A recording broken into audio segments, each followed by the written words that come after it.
Bismillahirrahmanirrahim. Assalamualaikum warahmatullahi dan selamat sejahtera murid-murid. Okey, hari ini saya akan mengajar tentang perpuluhan. Okey, cuma topik ni sebenarnya saya dah ajar dah sebelum-sebelum ni. Cuma untuk kali ini saya akan ulang balik dan mungkin murid-murid ada yang lupa, ada yang tak ingat dan sebagainya. Jadi saya akan imbas balik tentang topik perpuluhan ni. Okey, untuk objektif bagi kita punya sesi pengajaran kita hari ini, yang pertama kita ada mewakilkan gambar rajah mengikut perpuluhan yang diberi. Yang pertama. Okey, yang kedua, murid-murid dapat menulis perpuluhan yang diberi. Itu dalam bentuk perkataan ataupun nombor lah. Dan yang ketiga, murid-murid dapat membanding nilai dua perpuluhan yang diberi. Jadi saya harap murid-murid tahun 2 bijak yang pandai dan cemerlang semua ni dapat ambil semua objektif kita pada pengajaran kita kali ini. Okey, kita tengok kepada yang seterusnya. Okey. Okey, kita lihat untuk kita punya pengajaran hari ini. Okey, yang pertama, tengok kita ada satu gambar. Okey, kita ada satu gambar. Kejap. Okey. Ni, kita ada satu gambar kita panggil macam pizza lah, kepingan pizza. Okey, kita tengok. Dia ada beberapa pecahan yang diberi beberapa bahagian lah. Tapi ada yang berwarna, ada yang tak berwarna. Okey, kita tengok yang berwarna ni. Ada warna kuning kan? Yang berwarna lah yang warna kuning. Jadi, kalau kita kira balik, bahagian ni dia ada berapa untuk kita jadikan dia sebagai pecahan. Okey, kita kira dulu. 1, 2, 3, 4, 5, 6, 7, 8, 9, 10. Jadi di sini dia ada 10 bahagian. 10 bahagian. Dan bahagian yang berlorek iaitu warna kuning, dia ada satu bahagian. So dia adalah satu bahagian daripada 10 bahagian.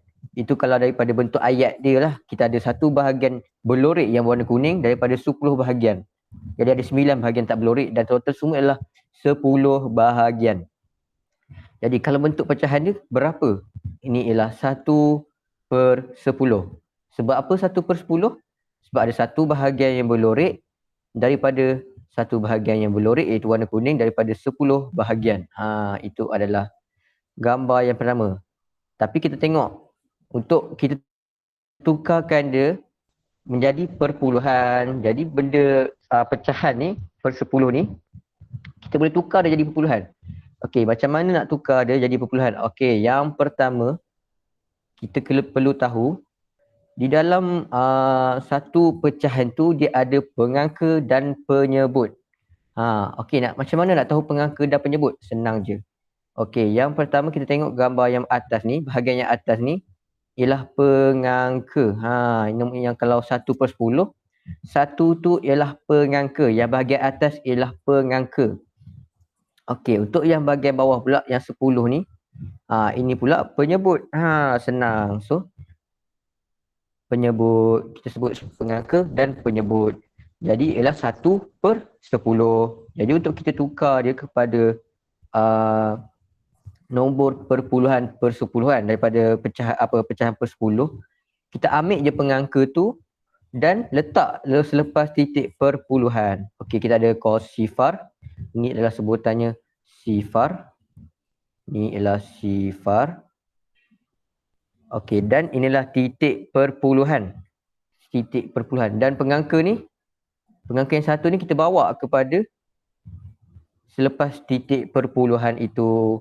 So, dia akan jadi 0.1. Itu macam mana kalau kita nak tukar. Kalau murid-murid ada nampak satu pecahan per 10. Tak kisahlah 1/10 ke, berapa per 10 ke. Murid-murid just ambil pengangka ni, letak nombor pengangka tu sebelah titik perpuluhan. Selepas titik perpuluhan, kita ada sifar. Kita letak sifar, perpuluhan, atau letak nombor pengangka tu. So, ini ialah 1. So, ni adalah 1. Kita letak 1. So, 1 ni ialah pengangka dia kalau dalam perpuluhan. Okey, boleh faham? Saya harap murid-murid fahamlah. Ini senang, insya-Allah. Kita teruskan kepada yang kedua. Ini pula kita tengok.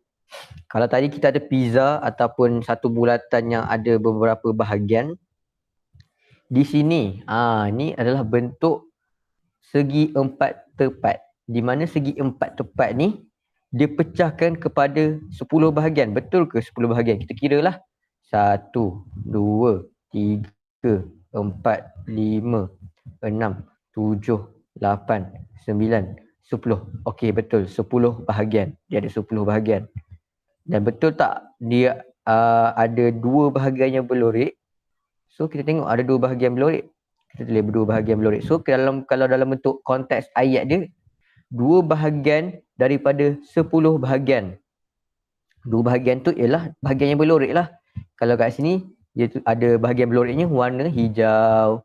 Okey, kita tengok pula yang kalau dalam pecahan pula apa jadi untuk gambar ni? Apa pecahan yang kita boleh wakilkan untuk gambar ni? Betul. 2/10. Dan tadi berdasarkan apa yang saya cakap tadi, kita kena tahu pengangka dan penyebut. Kalau kat sini, pengangka dia inilah 2. So, 2 ni ialah pengangka. So, belah atas kan? Yang belah atas adalah pengangka. Kita tulislah pengangka. Kalau nak senang, macam senang ingat, tulis pengangka. Ni, tulis buat cantik-cantik. Okay, yang bawah ni pula per 10. Yang bahagian bawah kalau dalam pecahan mestilah penyebut. Tulis penyebut. Penyebut. Okey, tulis penyebut. Okey, jadi macam mana kita nak tukar tadi? Dari pecahan per 10 kepada nombor perpuluhan. Sama je. Kita ambil sifar, kita letakkan sifar. Di sini kita ada sifar, nombor kosong. Kita panggil dia sifar. Perpuluhan kita letak titik. Nama titik ni titik perpuluhan. Dan kita letak nombor pengangka yang tadi ke sebelah titik perpuluhan tu. Jadi sifar perpuluhan 2. So ini ialah pengangka juga. Kita jangan letak penyebut dia kak. Penyebut ni tak kira sebab dalam nilai perpuluhan nilai yang pengangka ni ialah per 10. Kita ada macam nilai tempat kan, nilai tempat per 10. Kalau sifar ni sah. Kalau ini per 10. Okey, faham semua? Okey, bagus. Kita tengok inilah gambar rajah tadi. So diwakilkan oleh nombor perpuluhan yang mewakilkan gambar rajah ini ialah sifar perpuluhan 2. Jadi kalau nak senang, macam murid-murid tak tahu ada gambar, tak tahu nak tukar terus kepada nombor perpuluhan. Murid-murid boleh tukar dulu kepada nombor pecahan dan kenal pasti pengangka dan penyebut, dan baru lepas tu boleh tukar balik kepada nombor perpuluhan. So kita ada sifar perpuluhan dan letak balik pengangka tadi kat sebelah perpuluhan, iaitu 2. Dan 2 tu sendiri kalau dalam perpuluhan dia akan jadi nilai tempat dia per 10. Okey. Kita tengok yang seterusnya. Ini ada soalan sikit. Saya akan tengok, kita akan sama-sama selesaikan. Okey, macam mana step tadi? Pertama, kita kira berapa bahagian yang dipecahkan. Inilah segi empat tepat yang dipecahkan kepada beberapa bahagian. Kita kira dulu berapa bahagian. 1, 2, 3. Kejap. Habis tahu ke? 3, 4, 5, 6, 5, 6, 7, 8, 9, 10. Jadi ada 10 bahagian. Dan bahagian yang berlorek ialah ada 3. Jadi kita ada 3 bahagian daripada 10 bahagian. Itu macam kalau ayat tadi kan. Kita tengok ada 3 bahagian daripada 10 bahagian untuk bahagian berlorek. Jadi kita tukar kepada pecahan dulu. Jadi kita ada 3/10. Tulis 3/10. Dan seterusnya, apa tadi pula? Pandai. Kita cari pengangka dan penyebut dia. Okey, kita tengok mana pengangka dan penyebut. Jadi 3 ni ialah pengangka. Ni ialah pengangka dia. Ni ialah pengangka. Tulislah pengangka macam tadi. Nak senang ingat. Ingat yang atas ialah pengangka. Ingat kalau dalam pecahan, yang atas ialah pengangka. Dan yang bawah ni ialah penyebut. Pandai, penyebut. Jadi yang bawah ialah penyebut. Okey, macam mana tadi? Nak tukar kepada perpuluhan balik. Kan senang kalau kita dah tahu ada pengangka dan penyebut. Pertamanya, kita tulis sifar. Kita tulis sifar dan perpuluhan. Lepas tu kita ambil nombor pengangka tadi, letak selepas nilai titik perpuluhan tu. Kita letak 3. So dapatlah nilai perpuluhan dia. Sifar perpuluhan 3. Jadi inilah untuk pecah perpuluhan bagi gambar tersebut. Jadi di sini murid-murid dapat mewakilkan nilai perpuluhan berdasarkan gambar rajah yang diberi. Jadi kita ada gambar rajah, kita tukar kepada pecahan dan baru kita tukar kepada perpuluhan. Okey, yang seterusnya. Di sini kita tengok ada satu gambar. Apakah perpuluhan bagi bahagian yang berwarna merah? Okey, boleh kita tukar kepada pecahan dulu. Nak tukar pecahan dulu? Boleh, kita tukar kepada pecahan dulu. Okay, kita pertama, ingat kita kira dulu berapa pecahan yang berapa bahagian semua yang ada ni.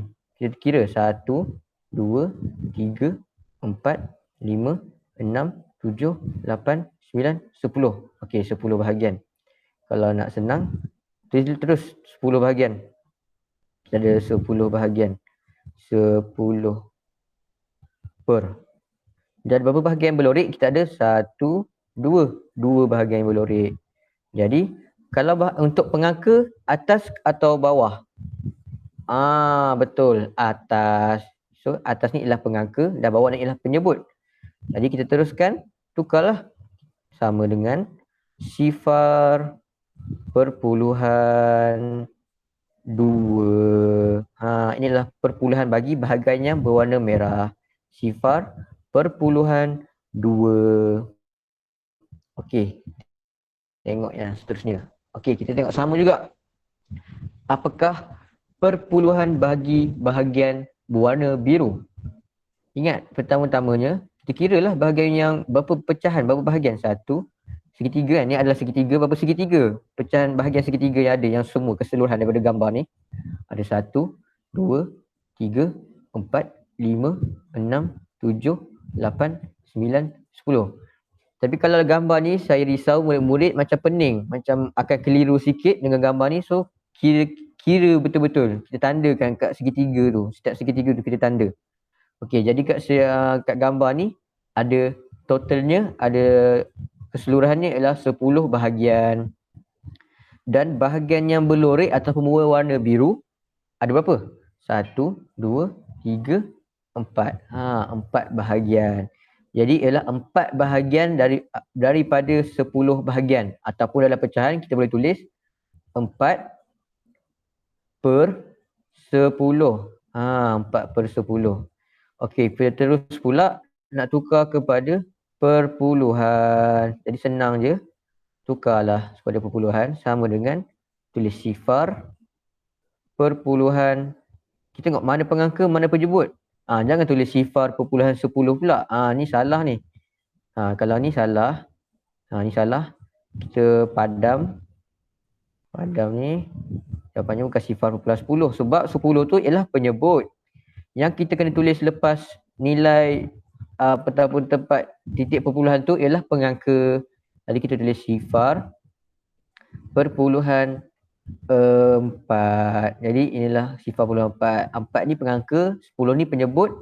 Dan yang perlu kita letak dalam nilai perpuluhan tu ialah pengangka. Jadi kita ambil je 4 ni, letak kepada nilai perpuluhan tadi. Okey, boleh faham? Kita teruskan. Ini kita kena buat satu-satu lah kan. Okey, kita tengok gambar. Manakah gambar rajah yang betul untuk sifar perpuluhan 6? Sifar perpuluhan 6. Okey, pertama kita tengok sifar perpuluhan 6 ni. Berapa pecahan? Apa pecahan bagi sifar perpuluhan 6? Sama macam tadi. Kita tulis sifar perpuluhan 6. Dan 6 ni mestilah pengangka tadi kan. So, 6 ni mesti confirm nilai per 10 sama dengan 6 per 10. Jadi pecahan dia ialah 6 per 10. Kita cari dalam gambar ni mana bahagian yang mewakili 6 per 10 ataupun sama dengan sifar perpuluhan 6. Pertama kita kira dulu bahagian dia. Pastikan ada 10 bahagian. Yang penyebut ni mesti dia ada 10 bahagian total. Bukan campur yang tak berwarna yang tak berwarna dan tak berwarna. Okay, kita kira lah. Okay, gambar yang pertama ada berapa bahagian? Kira 1, 2, 3, 4, 5, 6. 6 bahagian. Okay, kita tulis 6 bahagian. 6. Berapa bahagian berlorek? 1. 1/6. Okay, betul tak? Sama tak dengan 6/10? Tak sama. Jadi, kalau 1/6 ni bukan jawapan dia. So, ni bukan jawapan dia. Kita tengok gambar yang kedua. Kita kira dulu. Segitiga ni kan. Kita kira betul-betul. Sebab kecil kan. 1, 2, 3, 4, 5, 6, 7, 8, 9, 10. Ini ada 10 bahagian. Jadi kita tulis per 10.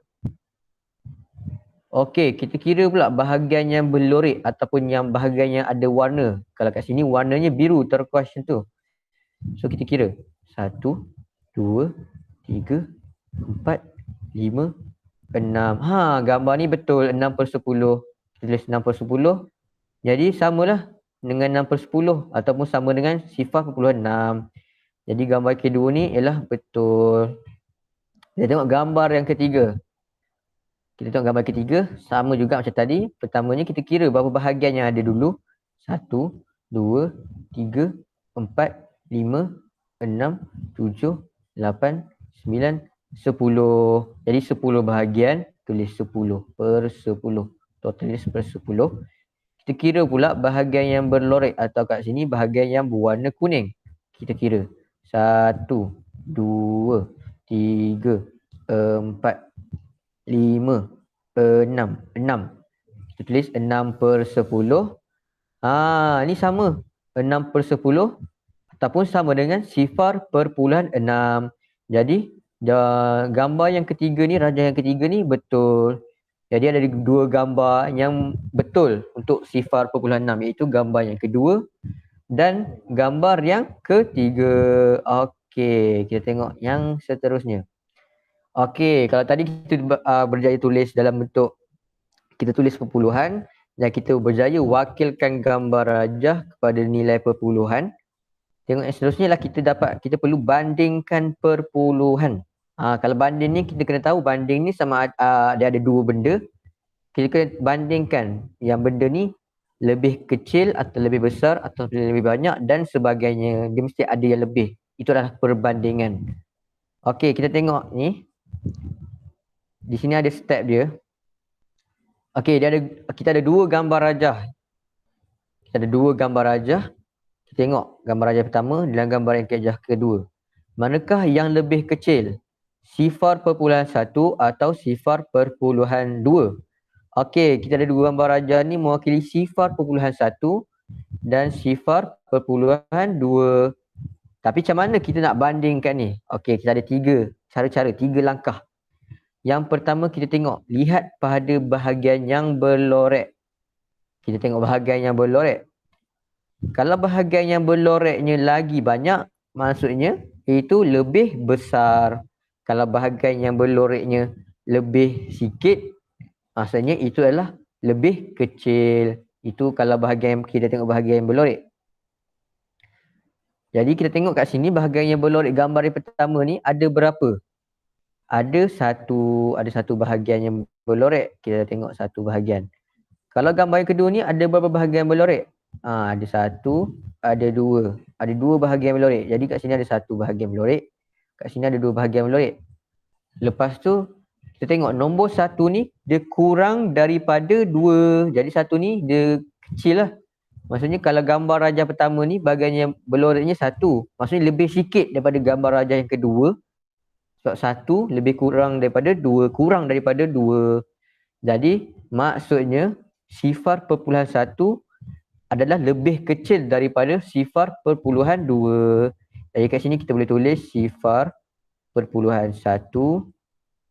lebih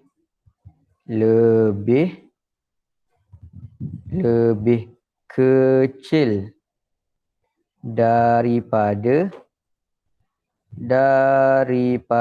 0.2. Jadi berdasarkan gambar rajah, Murid-murid boleh tengok bahagian yang berlorek mana yang lagi banyak dan mana yang lagi sikit. Okey, itu step yang pertama. Tengok yang kedua pula. Contoh dia bagi satu garis nombor. Okey, kat sini kita ada garis nombor. Ni adalah garis nombor daripada 0.4 hingga 1. Jadi, dia tanya, manakah yang lebih besar? 0.5 atau 0.8? Jadi kau tengok. Dalam garis nombor ni kita ada 0.5.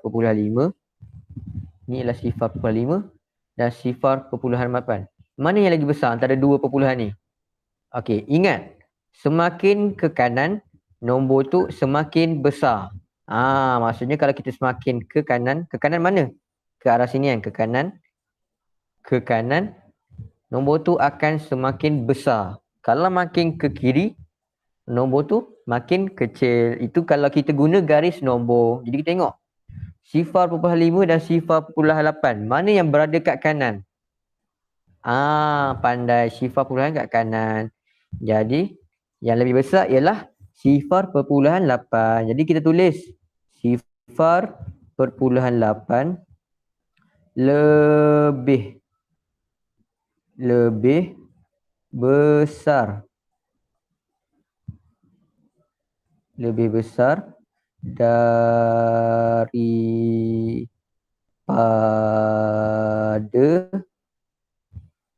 0.5.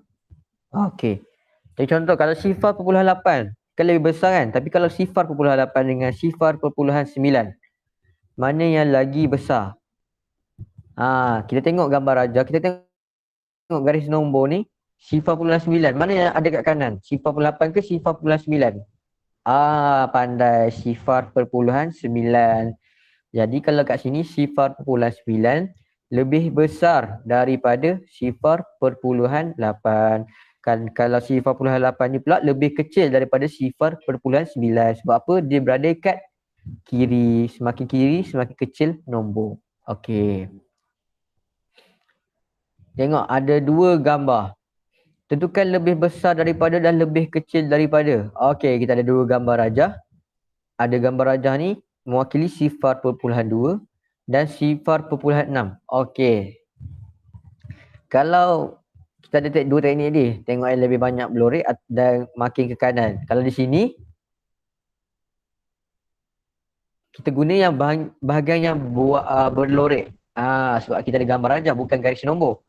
Jadi kalau kita tengok gambar yang berlorek, mana yang lagi banyak? Kalau gambar yang ni ada dua bahagian berlorek. 1, 2.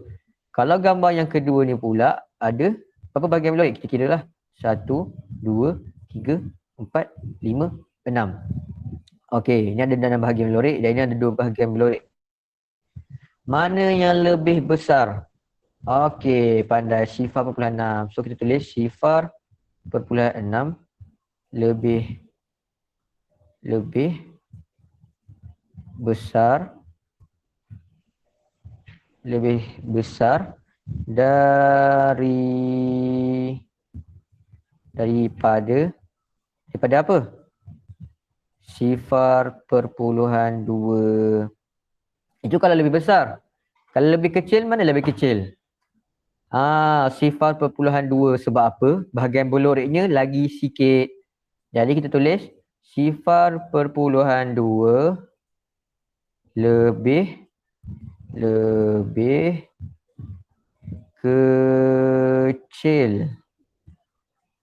lebih kecil daripada apa? Daripada 0.6. Okey, itu berdasarkan gambar rajah tadi. Jadi kita dapatlah, kita tengok, bolehlah kita tahu mana lagi besar, mana lagi kecil. So dengan ini, murid-murid dapat membandingkan dua perpuluhan dengan berdasarkan gambar yang berlorek ataupun berdasarkan garis nombor mana yang kat kanan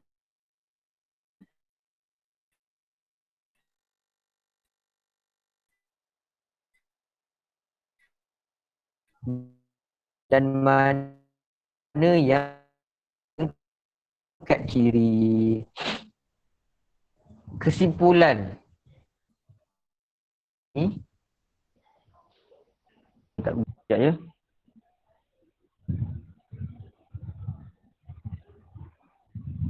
Dia tak bergerak. Okey, dah bergerak. Okey, sorry, minta maaf. Kita nak saya lambat sikit. Okey. Kesimpulan. Kalau untuk perbandingan, kita ada tiga lah. Ada tiga benda kita boleh tengok. Yang pertama, kalau kita ada gambar rajah, kita kira dan lorek gambar rajah dengan betul mengikut perpuluhan yang diberi.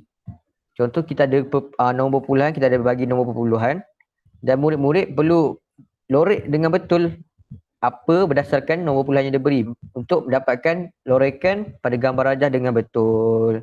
Okay, itu yang pertama. Dan yang kedua, kita boleh buat perbandingan dengan mengira bahagian yang dilorek per 10. Jadi kalau kita tengok ada bahagian yang berlorek mana yang paling lagi banyak, itu lagi besar. Kalau bahagian yang berlorek lagi kecil, lagi sikit, maksudnya nombor puluhan tu lagi sikit, lagi kecil. Dan yang kedua, kita boleh gunakan garis nombor. Kalau dia bagi nombor perpuluhan, semakin ke kanan nombor perpuluhan itu, maka semakin besarlah nombor perpuluhan itu. Contoh kita lukis garis nombor dari sifar perpuluhan 1 sampai sifar perpuluhan 9 dan kita boleh tengok mana nombor yang berada di kanan dan di mana nombor yang berada di kiri. Jadi kita boleh tentukan mana nombor yang lagi besar dan yang lagi kecil. Jadi itu sahaja untuk sesi pengajaran kita hari ini. Saya harap murid-murid dapat segala input ataupun apa yang telah saya sampaikan. Jadi insya-Allah kita akan jumpa pada sesi seterusnya insya-Allah. Jadi terima kasih kepada murid-murid. Bye.